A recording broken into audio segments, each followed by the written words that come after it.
সব স্বপ্ন চোখে দেখা যায় না, কিছু স্বপ্ন হৃদয়ে জন্মায়।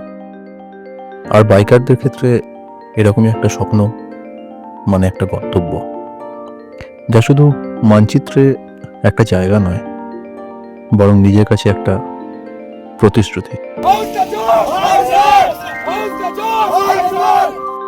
একটা চ্যালেঞ্জ, নিজেকে ছাড়িয়ে যাওয়ার, অজানাকে আলিঙ্গন করার। আমার সেই স্বপ্নের নাম ছিল গুরুদং মল্লিক।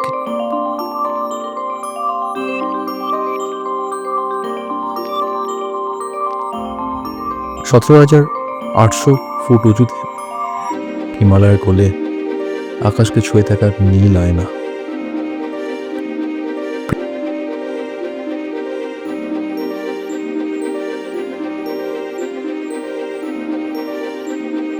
প্রিপারেশন বা প্রস্তুতি শুরু হয়েছিল অনেকদিন আগে থেকে। সবকিছু মনে করে গুছিয়ে নেওয়া, বিভিন্ন সিচুয়েশনে কথা ভেবে ব্যাকআপ নেওয়া। কিন্তু কথায় বলো না, এক্সপেক্ট দ্য আনএক্সপেক্টেড, সেটা আমাদের ফার্স্ট ডে অফ রাইডেই বুঝিয়ে দিয়েছিল।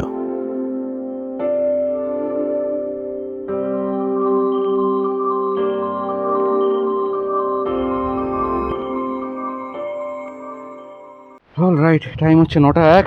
আসছি ও মা আসছে, বেরিয়ে পড়লাম।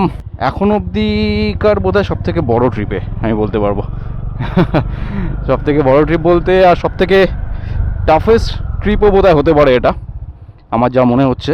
যে জিনিসটা সবার, প্রত্যেকটা রাইডারের স্বপ্ন থাকে, সেই স্বপ্নর একটাকে পূরণ করতে চলেছি আর কি, গুরুদংমার। তো হ্যাঁ, তো চলেছি হচ্ছে সেটারই উদ্দেশ্যে। ডেট হচ্ছে 9th মে, রাত্রি 9:01 বাজে। অলরাইট, টাইম হচ্ছে 9:41। আর এখন আমরা এখান থেকে আছি হচ্ছে 6 জন, মানে 9টার সময় বেরোলাম। 9টার সময় দেব আর বিনীতের সঙ্গে মিট করলাম পাটুলিতে। তারপরে আরও একটু এখানে এগিয়ে এসে সায়েন্স সিটি ক্রস করার পরে ময়ূক ছিল আর ছিল 6 জন। বাকি যা মেম্বাররা আছে তারা সবাই আজকে মিট করবে হচ্ছে মুড়াগাছের ওখানে, একটা মিটিং পয়েন্ট রেখেছি আমরা সেখানে গিয়ে। তো মোটামুটি আমরা যাচ্ছি হচ্ছে প্রায় 19-20 জন, প্রায় হ্যাঁ 20 জনের মতো হবে, 20 থেকে 21 জন মতো যাচ্ছি। গুরুদংমার আমি আগেও গেছি, 11 বছর আগে, 2014-তে আমি গেছিলাম।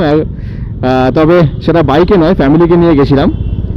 11 বছর পরে আবার সেই গুরুদংমারের উদ্দেশ্যে, but this time on my black beauty. তো দেখা যাক রাইডটা কীরকম হতে চলেছে। অবভিয়াসলি টাফ হবে, সিকিমের রাস্তা আমার জানা আছে, 11 বছর আগেও প্রচণ্ড টাফ ছিল, এখনও তাই আছে। আর রিসেন্টলি তো বেশ কয়েকটা ধসফসও নেমেছে, বৃষ্টি হয়ে মাঝখানে এমন অবস্থা হয়েছিল যে রাস্তাঘাট বন্ধ ছিল। এই রিসেন্টলি আবার খুলেছে এখন। তো দেখা যাক আমরা কীরকম কী পাই, কতটা টাফ টেরন হতে চলেছে, আর গুরুদংমার অবধি পৌঁছাতে আমাদের কী কী পেরোতে হয়। Welcome to another series, another blog. আর এবারের quality of video, quality of content আরেকটু বেটার হতে চলেছে। আমি কিছু জিনিস আরও নিয়েছি, কন্টেন্ট কোয়ালিটি, ব্লগ কোয়ালিটিও বলতে পারেন। কীরকম লাগছে সেটা অবশ্যই আমাকে জানাবেন কিন্তু কমেন্ট সেকশানে। অলরাইট, পৌঁছে গেছি হচ্ছে মুড়াগাছা। এখন বোধহয় টাইম হচ্ছে 10:30। আমাদের এখানে 10:30তেই মিটিং পয়েন্ট ছিল। চলে এসছে প্রায় সবাই দেখা যাচ্ছে, আর আরও বোধহয় 1-2 জন আসবে। প্রায় 20টা মতো বাইক, 20 জন মতো যাচ্ছি আমরা। এখান থেকে বেরোবো। আপাতত কোনো ডেস্টিনেশন মারা নেই, মানে ডেস্টিনেশন বলতে কোনো স্টপ মারা নেই। যতটা পর্যন্ত যাওয়া যায় টানবো আমরা 2-2.5 ঘন্টা ধরে। আস্তে আস্তে ঘুম পেতে স্টার্ট করবো, তখন একটু দাঁড়িয়ে কফি খাওয়া হবে।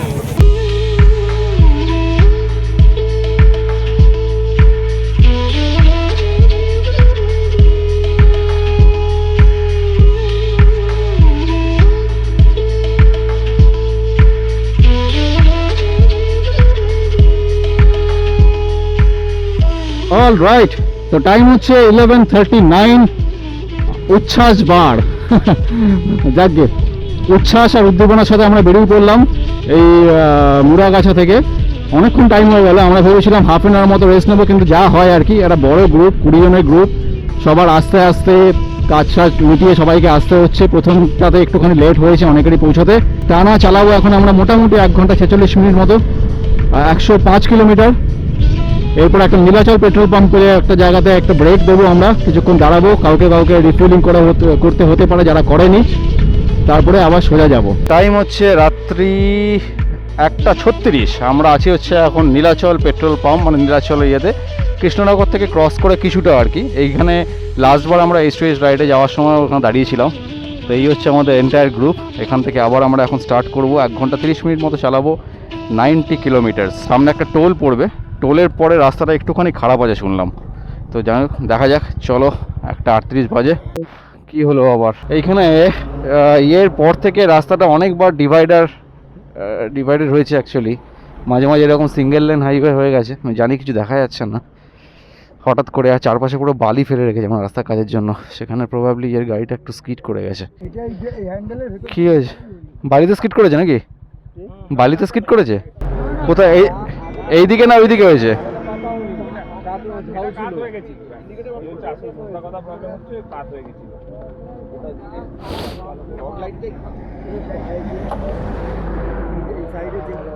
বহরমপুর ফারাক্কা টোল পৌঁছে গেছি। বহরমপুর বাইপাস পেরিয়ে গেছি আমরা। এখন টাইম হচ্ছে 3:21। এখানটা আমরা একটুখানি ব্রেক নেব, যদিও এর আগে একটুখানি ব্রেক হয়ে গেল ওই ছোট একটা অ্যাক্সিডেন্টের জন্য। ওই বালিতে চাকাটা আটকে গিয়ে একজনের গাড়িটা পড়ে গেছিলো, কারো কিছু হয়নি, খালি গাড়ির গিয়ার লিভারটা একটুখানি বেঁকে গেছে আর কি। কিন্তু আমরা বেশিক্ষণ টাইম নষ্ট করছি না, আমরা একদম ফটাফট রেডি হয়ে বেরোচ্ছি। এরপরে যে নেক্সট ব্রেকটা আছে আরও 93 কিলোমিটার মতো চালাবো আমরা, ওখানটা গিয়ে দাঁড়াবো একবারে, যতটা কম টাইম নষ্ট করা যায় আর কি।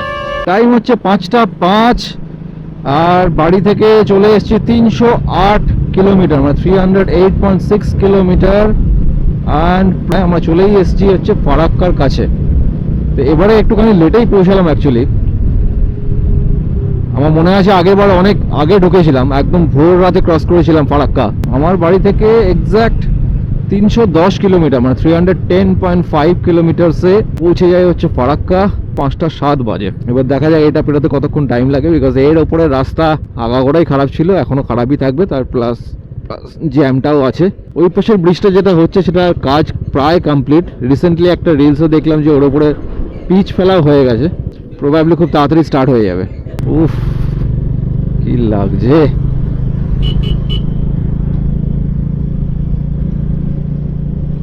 ফাটাফাটি, টু গুড। ফারাক্কা থেকে এরকম ধরনের ভিউ আগে কোনোদিন পাইনি, মানে এরকম টাইমে ক্রসও করিনি অ্যাকচুয়ালি। ওয়েল, ফারাক্কা পেরিয়ে গিয়ে আমরা এই ইন্ডিয়ান অয়েলের পেট্রোল পাম্পটা থেকে পেট্রোল ভরলাম, একটু একটু করে ভরে নিলাম, যার একটা শর্টকাট করে আবার নেক্সট আমরা সিকিমে গিয়ে ভরবো। তো এবার ঘুমটা পাওয়া শুরু করেছে, চোখ ফোক পুরো লাল হয়ে গেছে, দেখবেন আমার এমনিতেই চোখে ইনফেকশন হয়ে গেছে। কফি খেয়ে একটুখানি ঘুম দাঁড়ালাম। ওয়েল, বেরোলাম ওখান থেকে 5:59 বাজে, মানে 6টা। আর এখন আমাদের একটা স্টপ মারা আছে 52 কিলোমিটার দূরে, বাট প্রবাবলি হয়তো আমরা ওটাতে দাঁড়াবো না, আর এগিয়ে যাব। এবার ডিসাইড করতে হবে আমরা বোতলবাড়ি ধরে যাব না ডালখোলা হয়ে, কারণ ইসলামপুরের রাস্তাটা একই আছে, একটুখানি ঠিক হয়েছে, 10 কিলোমিটার মতো রাস্তা ঠিক হয়েছে খালি, বাকি রাস্তা সেই বাজেই আছে। বোতলবাড়ি দিয়ে রাস্তা ভালো, কিন্তু এখন যেহেতু বেলা হয়ে যাবে আর ওয়ান ওয়ে রাস্তা, 20খানা বাইক নিয়ে ঢোকা কতটা ফিজিবল হবে সেটাই হচ্ছে ব্যাপার। দেখা যাক। আমার বিরক্তিকর লাগছে হচ্ছে আমার চোখটার জন্য। লাস্ট 2-3 দিন ধরে এমন একটা কিছু, জানি না ইনফেকশন হয়েছে নাকি ঠান্ডা লেগে আছে, চোখ লাল হয়ে যাচ্ছে। আর পুরো এখন তো মোটামুটি পুরোপুরি ধোঁয়াশার মতো দেখছি আর কি। আই এম নট শিওর কীভাবে ঠিক হবে এটা। ডক্টর দেখানোর টাইম পেলাম না, এবার এরকমভাবে পুরো ট্রিপটা করতে হবে মনে হচ্ছে আমাকে।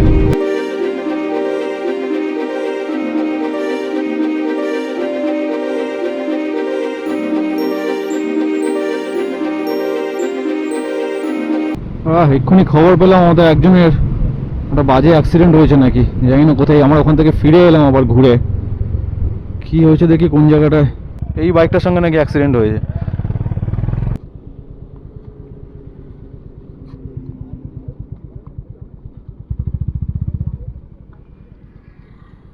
কি হয়েছে বলো, কোন দিকে? দুটো গাড়ি বন্ধুরা প্যারালাল যাচ্ছিল। হ্যাঁ, দুটো গাড়ি বলতে কি আমাদের দুজন গাড়ি তাহলে?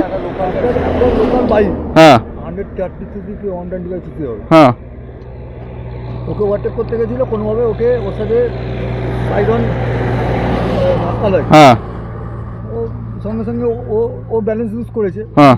আর ওই গাড়িটা ছিটকে চলে গেছে ওইখানে। আচ্ছা, ওই যে গাড়িটা ওখানে, ও যেটাকে তুললো স্প্লেন্ডার ছিল একটা। হ্যাঁ, স্প্লেন্ডার, এখানে চলে গেছে, আর ওর গাড়িটা পুরো ছিঁড়বে, এখানে দাগ আছে দেখবেন, পুরো ছিঁড়বে ভেঙে চুড়ে, আর ওর হাতে লেগেছে, ওর রাইডিং জ্যাকেট ফ্যাকেট ছিঁড়ে গেছে। অনুপম কোথায় এখন? অনুপমকে হসপিটাল, অনুপমকে আর ওই ছেলেটাকে, ওই লোকটাকে হসপিটালে নিয়ে গেছে। ওটাই যাবে, ওটাও যাবে, ওরা ট্রিটমেন্ট হয়ে ওই গাড়িটাকে তো তুলে নিয়ে গেল তো, একটা ট্রাকে করে, একটা ভ্যানে করে তুলে নিয়ে গেল তো। হ্যাঁ, একটা ভ্যানে করে তুলে নিয়ে গেল তো, ওই তো ওনারাই তো তুলে দিলেন। আরে স্প্লেন্ডার ছিল, স্প্লেন্ডারের পাশে ঝুড়েই যাই যে নিয়ে এসছে, ওইখান থেকে তুলে নিয়ে গেল তো। আমি এই গাড়িটাকে দেখলাম, এই গাড়িটার সঙ্গে লেগেছে না? ওহ, কি ভয়ানক জিনিসপত্র। এরকম একটা লোকাল ঝুড়ি লাগানো গাড়ি, সেই সঙ্গে সাইডটায় টাচ হয়েছে, দুজনেই দুদিক থেকে ছিটকে পড়েছে পুরো।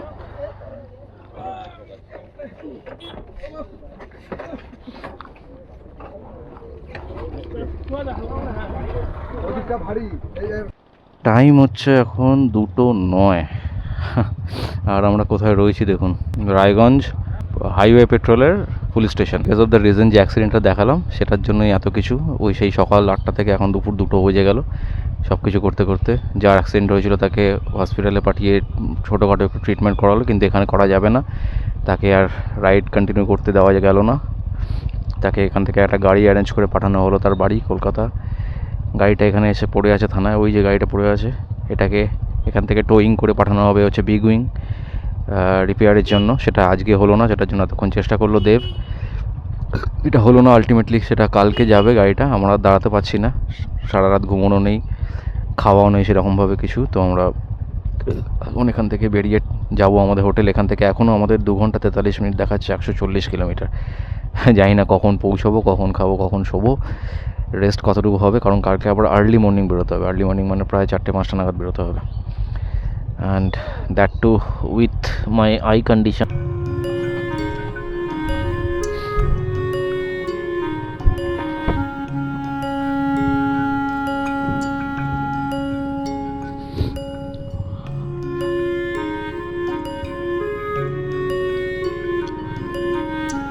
এই হচ্ছে কিষান ওই ইয়ের টোল প্লাজাটা, যেখান থেকে আমরা ইউটার্ন নিয়েছিলাম। আর আমাদের এনার্জি নেই আর কি, সমস্ত এনার্জি ড্রেন্ড আউট হয়ে গেছে বিকজ অফ দ্যাট ইনসিডেন্ট। আর আমরা যে এতক্ষণ ধরে এটাকে ঝেললাম, এনিওয়েজ কিছু করার নেই, আনফর্চুনেট ইভেন্ট। ওয়েল, ঢুকে গেছি হচ্ছে বোতলবাড়ির রাস্তায়। আমার মনে আছে আমি যখন প্রথমবার বাইকে করে শিলিগুড়ি এসেছিলাম, আমার ফার্স্ট নর্থ বেঙ্গল রাইড, তখন গুগল মাতা আমাকে ভুল করে এই রাস্তাটায় ঢুকিয়েছিল। তখন আমার এইসব রোডগুলো সম্বন্ধে কোনো আইডিয়াই ছিল না, যে কোনটা ডালখোলা কোনটা বাইপাস, জাস্ট গ্রুপের সঙ্গে চলে এসেছিলাম। এবার বলি যে ব্যাপারটা কি হয়েছিল। ঘটনাটা এটা হয়েছিল যে বাইকটা আমি দেখালাম স্প্লেন্ডার, তার চারপাশে এরকম স্যাডেলসের মতো করে, আমাদের যেরকম স্যাডেলসে থাকে ওরকম বড় বড় সাইজের ঝুড়ি বক্সের মতো কিছু করা ছিল। জানি না মুরগি ফুরগি হয়তো কিছু নিয়ে যাওয়ার মতো ব্যবস্থা করা ছিল। আর যার সঙ্গে হয়েছে অনুপমের ব্যাগেও স্যাডেল ব্যাগ ছিল। তো পাশ থেকে যখন ওভারটেকটা করতে গেছে, তখন ওই স্যাডেল ব্যাগটা ওই লোকটার ওই খাঁচাটার সঙ্গে কোনো রকমের ঘষা খেয়ে গেছিল একটুখানি। ঘষাকে দুজনে ডিসব্যালেন্স হয়ে গিয়ে ছিটকে পড়ে, ভালো স্পিডে ছিল, সেই জন্য অত বড় ইম্প্যাক্ট। বিশাল একটা হেকটিক ডে হয়ে গেল আর কি আমাদের জন্য। আমরা ভেবেছিলাম আরামসে গিয়ে তাড়াতাড়ি ঢুকে যাবো, গিয়ে রেস্ট নেবো পুরো দিনটা, যেহেতু সারা রাত ঘুমানো নেই, তারপরে কালকে ভোরবেলা বেরোনো যেত আরামসে। কিন্তু এখন আমাদের পৌঁছতেই সন্ধে হয়ে যাবে। তারপরে আমরা কখন ঘুমোবো, কতটা পারবো ঘুমোতে, আর আবার ভোরবেলা কতটা তাড়াতাড়ি উঠতে পারবো, সেটা একটা বড় কোয়েশ্চেন মার্ক।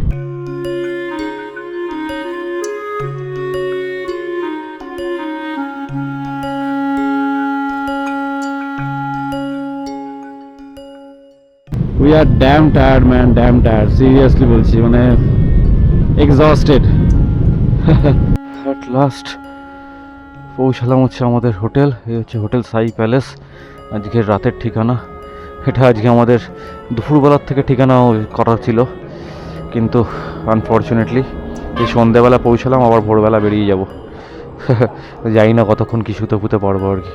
এখানে গাড়িগুলো পার্ক করা এখন আমার পক্ষে তো আরও টাফ হয়ে যাবে, বিকজ আমাকে এখন একটা চোখের ডাক্তার খুঁজতে হবে। সন্তুদাকে সঙ্গে নিয়ে বেরোবো, যদি একটা চোখের ডাক্তার পাওয়া যায় তাহলে দেখিয়ে নিয়ে কিছু একটা ওষুধ দিতে হবে।